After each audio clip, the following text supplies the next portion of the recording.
Sore hari, terlepas waktu asar, Dimas terlihat berdiskusi dengan Joy, Harry, dan Enda. Mereka tengah duduk di ruang tengah kediaman Dimas.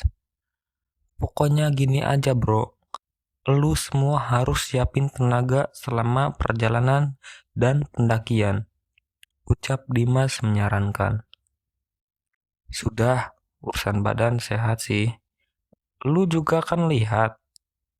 Nih, lu lihat kan gue, Harry sama Enda juga sehat, sahut Jo sambil menunjuk. Iya, gue juga tahu lu semua sehat cuy. Tapi untuk pendakian kali ini, adek gue sama temannya mau ikut bro. Jadi, ya kita harus bawa 2 mobil, ucap Dimas. Tenang Dim, urusan mobil gue juga nganggur. Gue udah gak sabar pengen lihat puncaknya Gunung Lawu, sahut Jo sambil tertawa. Apa lu udah tahu tentang gunung itu, Dim? Tanya Harry sambil menggerutkan alisnya. Iya, gue tahu, Her. Dan untuk pendakian nantinya, kita jangan berkata atau berbuat yang tidak-tidak. Karena yang gue tahu, katanya Gunung Lawu itu aura mistisnya kental banget. Maka dari itu, gue saranin agar pendakian kita nantinya lancar. Kita harus mematuhi apa yang dilarang di sana. Jawab Dimas menjelaskan. Hahaha. Lu semua masih percaya hal yang begituan, bro? Alah, udahlah. Jangan mikir hal-hal yang begitu. Yang penting kita mendaki terus bersenang-senang di sana. Hahaha. Sahut cuy meledek. Lu nggak boleh gitu cuy. Apa yang dibilang Dimas itu benar, ucap Enda memperingatkannya. Benar apanya? Lu cuma baru tahu dari orang yang bilang. Katanya saja. Udahlah, gue nggak percaya dengan setan. Apalah, timpa Ju seakan kesal. Iya, walaupun lu nggak percaya sama hal yang begitu, lu jangan begitu Juy, nggak baik, ucap Harry mengingatkan. Sudah Her, pokoknya sesuai niat kita saja. Kita kan niatnya juga mau mendaki gunung itu. Sudahlah, fokus saja mendaki. Jangan mikir ini dan itu, timpal Jui dengan raut wajah kesal. Sudah, jangan diributin. Karena ini udah sore, jadi sekarang lu semua pulang. Terus nyiapin semua perlengkapan. Nanti malam, jam 8, kita berangkat, ucap Dimas memperingatkan. Iya bro, ya udah ya, kita pulang dulu. Mau kemas-kemas, hahaha. Jawab Jui tertawa. Setelah berdiskusi selesai, kemudian Jui, Harry, dan Enda pulang ke rumahnya masing-masing. Sementara Dimas masih terlihat duduk di kursi itu. Ketika Dimas tengah duduk santai, terlihat Yeni dan Siska memasuki rumah itu. Yani tersenyum melihat kakaknya dan terus menghampirinya. Ini kak, teman aku. Namanya Siska, ucap Yeni sambil tersenyum. Dimas kemudian melayani Siska dan mempersilahkan Yeni dan Siska untuk duduk bersamanya. Oh iya Siska, kamu sebelumnya pernah mendaki juga? Tanya Dimas. Sudah sih kak, 1 kali. Waktu itu aku ikut saudara mendaki di Gunung Ciremai. Jawab Siska. Oh iya, syukurlah. Kalau si Yeni ini kan belum pernah sama sekali sis. Udah dibilang jangan ikut, tapi ini anaknya ya.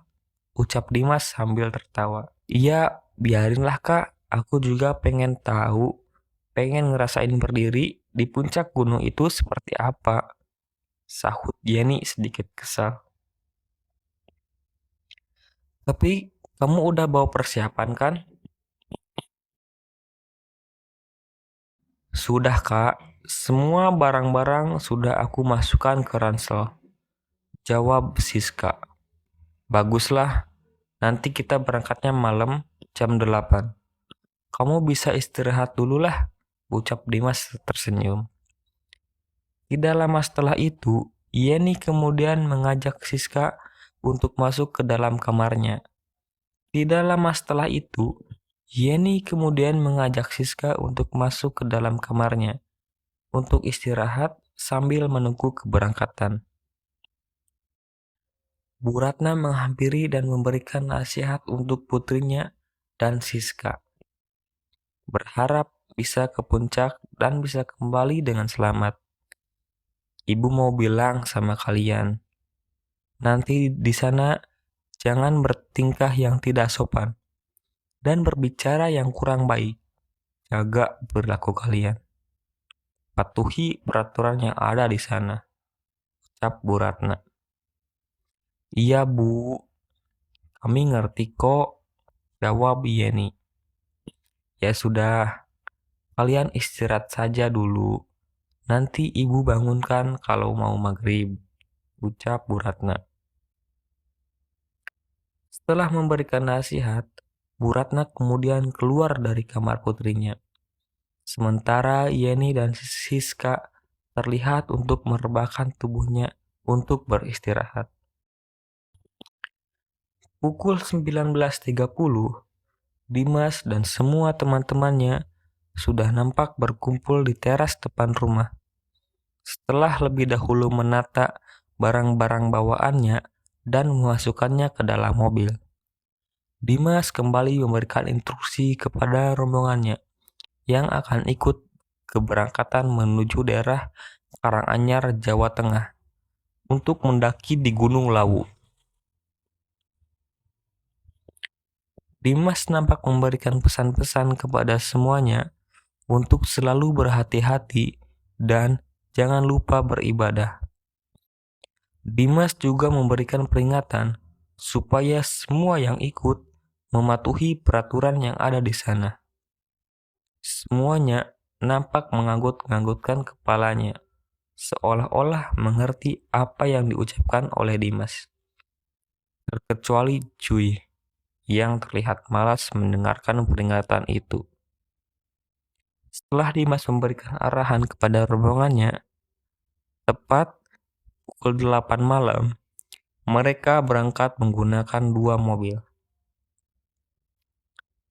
Dimas memberikan teman-temannya untuk menaiki mobil Jui. Sementara Dimas membawa adiknya dan Siska. Kemudian, mobil itu meninggalkan halaman rumahnya. Selang berapa lama, kedua mobil itu masuk di jalan raya dan terus memacu kecepatan laju mobilnya. Jui yang menyetir membuntuti mobil yang dikendarai Dimas. Nampak mengikuti kecepatan laju mobil di depannya. Wajahnya nampak kesal setelah mendengar peringatan yang diucapkan oleh Dimas.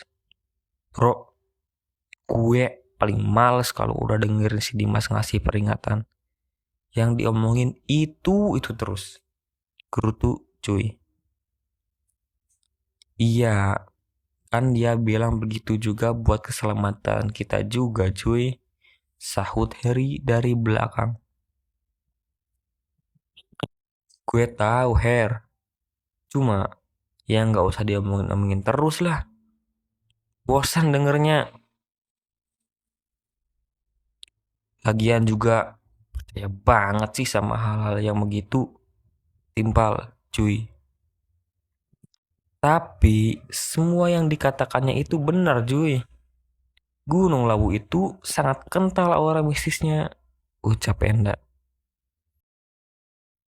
Bro, lu kalau belum pernah ke sana, udah nggak usah percaya sama hal-hal yang kayak gitu.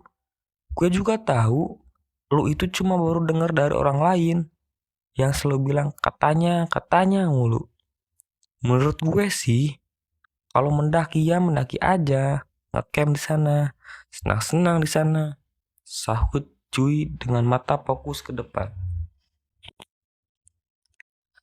Harry dan Enda yang duduk di belakang cuma bisa menggeleng-gelengkan kepala aja. Ketika tengah melintas jalur yang dikelilingi pesawahan, mobil yang dikendarai Joey menabrak dan melindas seekor kucing yang menyeberang di jalan. Joey nampak kaget. Begitu juga dengan Harry dan Enda. Mobil itu mendadak dia rem.